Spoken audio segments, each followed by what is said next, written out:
Hello बच्चों, मैं दीपिका राजस्थान सरकार और वेदांता के CSR इनिशिएटिव ई कक्षा में आपका स्वागत करती हूं, जिसके टेक्निकल पार्टनर है मिशन ज्ञान। बच्चों, हम पढ़ रहे हैं कक्षा 8 का विज्ञान विषय का अध्याय 17 तारे एवं सौर परिवार। इस पाठ के पिछले भाग में हमने समझा था चंद्रमा और तारों के बारे में कि किस तरह से चंद्रमा की कलाओं में परिवर्तन हमें दिखाई देता है। इस भाग में हम समझेंगे तारामंडल और सौर परिवार के सदस्यों के बारे में कि सौर परिवार में कौन कौन से सदस्य शामिल किए गए हैं। तो चलिए शुरू करते हैं। बच्चों, आपने आकाश में कुछ अलग अलग आकृतियों वाले तारों के समूह देखे होंगे। तो यह समूह क्या कहलाते हैं? तारामंडल कहलाते हैं।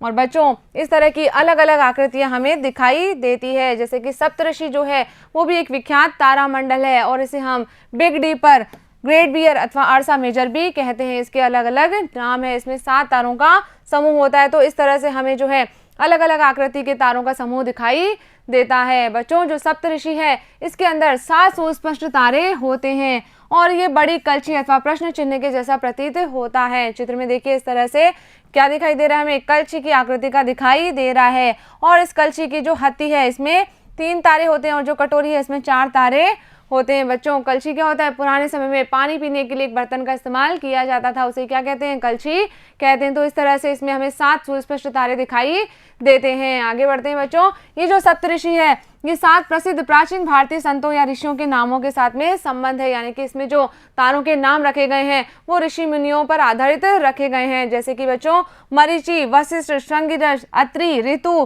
पुलह और पुलत्स्य। और यदि बच्चों हम इसके दूसरे नाम देखें, यूनानी शब्द जो हैं उसमें इसके नाम रखे गए हैं अलकारत, मिजार, एलियोत, मैग्रेज, डबे, मेरक और फेगदा। तो इस तरह से इन तारों को अलग अलग नाम दिए गए हैं। आगे बढ़ते हैं बच्चों।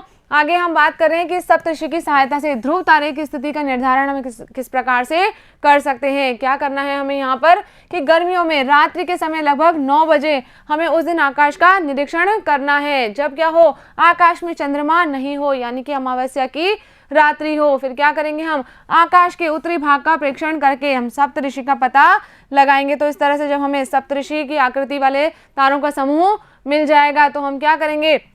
हम यहाँ से उत्तर दिशा में थोड़ा आगे बढ़ेंगे और हम ये एक काल्पनिक रेखा मानकर चलेंगे कि ये जो रेखा है आगे उत्तर दिशा में बढ़ रही है, तो इसकी बिल्कुल सीधी दिशा में हमें क्या मिल जाएगा? ध्रुव तारा प्राप्त हो जाएगा। क्या करना है बच्चों हमें कि जो सप्तऋषि के सिरे वाले 2 तारे हैं उनको देखना है और इन दोनों तारों से गुजरती हुई हमें क्या करनी है? सरल रेखा की कल्पना करनी है और इस काल्पनिक रेखा को उत्तर दिशा में हमें आगे बढ़ाना है। तो बच्चों, लगभग कितनी दूरी हमें लेनी है कि इन 2 तारों के बीच की दूरी का लगभग 5 गुना। तो जब हम इस काल्पनिक रेखा की कल्पना करेंगे तो यह रेखा एक ऐसे तारे पर पहुंचती है जो अधिक चमकीला नहीं है। क्या है यह ध्रुव तारा है और यह तारा अन्य तारों की भांति पूर्व से पश्चिम की ओर गति नहीं करता है। क्यों नहीं करता है? क्योंकि पृथ्वी के अक्ष की दिशा में स्थित होता है। हमने पिछले भाग में समझा था कि ध्रुव तारे की स्थिति हमें हमेशा एक जैसी दिखाई देती है, गति करता हुआ प्रतीत नहीं होता है। चलिए आगे हम बात करते हैं दूसरे तारामंडल के बारे में। कौन सा तारामंडल है? ओरायन तारामंडल। यह भी सर्वाधिक भव्य तारामंडलों में से एक है। इसमें 7 या 8 तारे शामिल होते हैं और इसे शिकारी भी कहते हैं, क्योंकि इस तरह से एक शिकारी की मुद्रा में इसमें तारे जमे हुए होते हैं। और इसकी जो मध्य भाग में 3 तारे हैं ये शिकारी की बेल्ट को निरूपित करते हैं और जो 4 चमकीले तारे हैं ये चतुर्भुज के रूप में दिखाई देते हैं। तो इस तरह से क्या है? ये ओरायन तारामंडल है। बच्चों, जिस तरह से हमने सप्तऋषि की सहायता से ध्रुव तारे की स्थिति ज्ञात की थी, इस तरह इस ओरायन तारामंडल की सहायता से भी एक सबसे चमकीले तारे की स्थिति ज्ञात की जा सकती है। तो आकाश में सबसे अधिक चमकीला तारा कौन सा है? सीरियस तारा। ये बहुत अधिक सीरियस तारा है, इसलिए बहुत अधिक चमकीला दिखाई देता है। तो इसकी स्थिति हम कैसे ज्ञात करेंगे कि ये जो शिकारी की बेल्ट को निरूपित करने वाले 3 तारे हैं, इससे हम आगे काल्पनिक रेखा की कल्पना करेंगे तो हम यहाँ पर एक बहुत चमकीले तारे पर पहुंचेंगे। तो कौन सा तारा है? ये सीरियस तारा है। चलिए आगे बढ़ते हैं। आगे हम बात कर रहे हैं सौर परिवार के बारे में। बच्चों, सौर परिवार क्या मतलब क्या है? सूर्य का परिवार। कौन कौन सम्मिलित है इसके अंदर? सूर्य तथा इसकी परिक्रमा करने वाले खगोलीय पिंड मिलकर सौर परिवार बनाते हैं। चित्र में देखिए, इस तरह से बीच में क्या है? सूर्य है। सूर्य क्या है? इस घर का मालिक है। मुखिया कौन है? सूर्य है। और चारों ओर क्या कर रहे हैं? सभी पिंड इसके चारों ओर चक्कर लगा रहे हैं। तो इन सबको मिलाकर सौर परिवार का निर्माण होता है। इस सौर परिवार में ग्रह, धूमकेतु, क्षुद्र ग्रह तथा उल्काएं शामिल है। बच्चों, सूर्य तथा इन पिंडों के बीच में गुरुत्वाकर्षण बल कार्य करता है और इसी कारण ये पिंड सूर्य की परिक्रमा करते रहते हैं। पृथ्वी के अलावा अन्य 7 ग्रह सूर्य की परिक्रमा करते हैं। कौन कौन से ग्रह हैं? ये है बच्चों बुध, शुक्र, पृथ्वी, मंगल, बृहस्पति, शनि, यूरेनस और नेपच्यून। तो इस तरह से कुल 8 जो ग्रह हैं वो क्या कर रहे हैं? सूर्य के चारों ओर परिक्रमा लगा रहे हैं। बच्चों वर्ष 2006 तक इस सौर परिवार में कुल 9 ग्रह थे। प्लूटो क्या था? इस सौर परिवार का दूरतम ग्रह था, लेकिन 2006 में अंतर्राष्ट्रीय खगोलीय संघ ने प्लूटो को ग्रह में शामिल नहीं किया, इसलिए अब यह सौर परिवार का सदस्य नहीं है। अब कितने ग्रह हैं? केवल 8 ग्रह सौर परिवार में शामिल किए गए हैं। आगे बढ़ते हैं।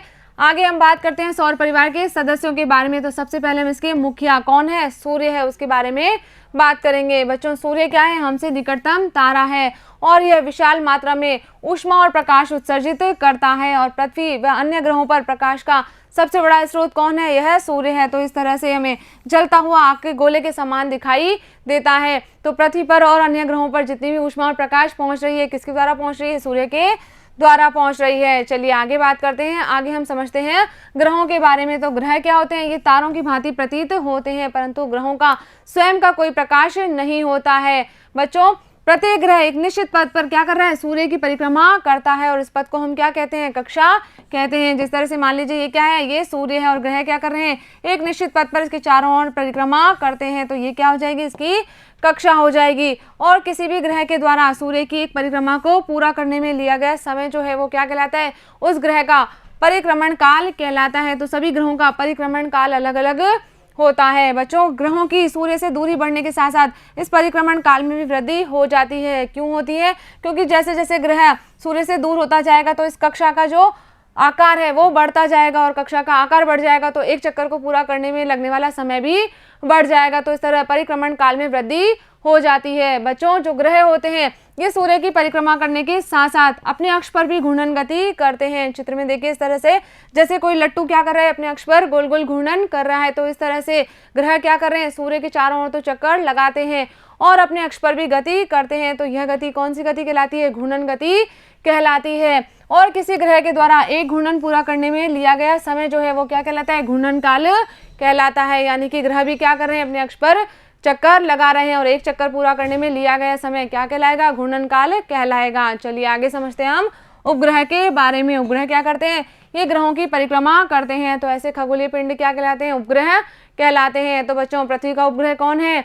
चंद्रमा है, जिसे हम क्या कहते हैं? हमारा मामा भी कहते हैं। तो चंद्रमा पृथ्वी का प्राकृतिक उपग्रह है। इसके अलावा बहुत सारे मानव निर्मित उपग्रह भी पृथ्वी की परिक्रमा करते हैं। इन्हें क्या कहते हैं? हम कृत्रिम उपग्रह कहते हैं। जैसे कि आर्यभट्ट है, इनसेट है, ये सब क्या है? पृथ्वी के कृत्रिम उपग्रह हैं जो कि मनुष्य के द्वारा निर्मित किए गए हैं। चलिए आगे हम बात करते हैं प्राचीन भारत में खगोलिकी। तो बच्चों प्राचीन भारत का खगोलिकी का ज्ञान बहुत ही समृद्ध था। लोगों को खगोलिकी के बारे में बहुत अच्छी जानकारी थी। लगभग 4000 वर्ष पुराने ऋग्वेद में भी प्राचीन भारत के खगोलिकी का उल्लेख मिलता है। बच्चों खगोलिकी पर आर्यभट्ट के योगदान के बारे में उनकी रचना आर्यभट्टीय में उल्लेखित है, जिसे उन्होंने 23 वर्ष की आयु में लिखा था। बच्चों ये आर्यभट्ट है और इनका खगोलिकी का ज्ञान बहुत ही समृद्ध था। इन्होंने बताया कि पृथ्वी अचल नहीं है, पृथ्वी कैसी है? गोल है और अपने अक्ष पर घूर्णन करती है। पुराने समय में ये मान्यता प्रचलित थी कि पृथ्वी कैसी है? स्थिर है, अचल है, लेकिन आर्यभट्ट ने बताया कि ऐसा नहीं है, पृथ्वी सदैव अपने अक्ष पर घूर्णन करती है। इसके अलावा इन्होंने चंद्र ग्रहण और सूर्य ग्रहण की भी वैज्ञानिक व्याख्या की। इन्होंने चंद्र ग्रहण और सूर्य ग्रहण के होने के कारण को स्पष्ट किया। इन्होंने बताया कि जो चंद्रमा है या फिर अन्य ग्रह हैं, इनका स्वयं का प्रकाश नहीं होता है, ये सूर्य के प्रकाश के परावर्तन के कारण चमकते हैं। तो इस तरह से इन्होंने खगोलिकी के अनेक सिद्धांत प्रतिपादित किए, जिससे पता चलता है कि प्राचीन भारत का खगोलिकी का ज्ञान बहुत ही समृद्ध था। चलिए आगे बढ़ते हैं। तो बच्चों आगे हम एक एक करके सभी ग्रहों के बारे में चर्चा करेंगे। तो सबसे पहला ग्रह हम लेते हैं, कौन सा है? बुध ग्रह। यह बुध ग्रह सूर्य का सबसे निकटतम का ग्रह है और यह सौर परिवार का सबसे लघुत्तम यानी कि सबसे छोटा ग्रह भी है। इसे हम कब देख सकते हैं? सूर्योदय से तुरंत पूर्व अथवा सूर्यास्त के तुरंत पश्चात क्षितिज पर यह हमें इस तरह का दिखाई देता है। बच्चों इस बुध ग्रह का कोई भी उपग्रह नहीं होता है। चलिए आगे बढ़ते हैं। दूसरा ग्रह बच्चों शुक्र ग्रह। तो यह पृथ्वी के निकटतम का पड़ोसी है और यह सबसे अधिक चमकीला ग्रह है। कुछ इस तरह का ये चमकीला हमें दिखाई देता है। बच्चों इसे प्रभात तारा अथवा सांध्य तारा भी कहते हैं। क्यों कह रहे हैं? क्योंकि यह कभी कभी सूर्योदय के पूर्व पूर्वी आकाश में और सूर्यास्त के तुरंत पश्चात पश्चिमी आकाश में दिखाई देता है, यानी कि सुबह और शाम को दिखाई दे रहा है। तो इसलिए हम क्या करें, इसे प्रातः तारा अथवा सांध्य तारा कहते हैं। बच्चों, इस शुक्र ग्रह का भी कोई उपग्रह नहीं होता है और यह अपने अक्ष पर पूर्व से पश्चिम की ओर गति करता है, घूर्णन करता है। बच्चों, चंद्रमा की तरह ये शुक्र ग्रह भी अलग अलग कलाओं में हमें दिखाई देता है। तो इस तरह से इसके प्रदीप्त भाग में वृद्धि और कमी होती है, अलग अलग कलाएं हमें इसकी दिखाई देती है। तो बच्चों, यहाँ पर हमारा ये भाग कंप्लीट हो गया है। मुझे उम्मीद है कि इस वीडियो में हमने जो भी बातें की है वो आपने अच्छे से समझी होगी और अपनी कॉपी में नोट भी कर ली होगी। तो इस वीडियो पर आधारित मैं आपको 2 प्रश्न दे रही हूँ जिनके उत्तर आपको अपनी कॉपी में नोट करने हैं। पहला प्रश्न है बच्चों, तारामंडल किसे कहते हैं, और दूसरा प्रश्न है सौर परिवार में कितने ग्रह हैं। इन दोनों प्रश्नों के उत्तर समझकर आपको अपनी कॉपी में नोट करने हैं। मिलेंगे हम अगले वीडियो में इन दोनों प्रश्नों के उत्तर के साथ। तब तक आप पढ़ते रहिए, आगे बढ़ते रहिए। धन्यवाद।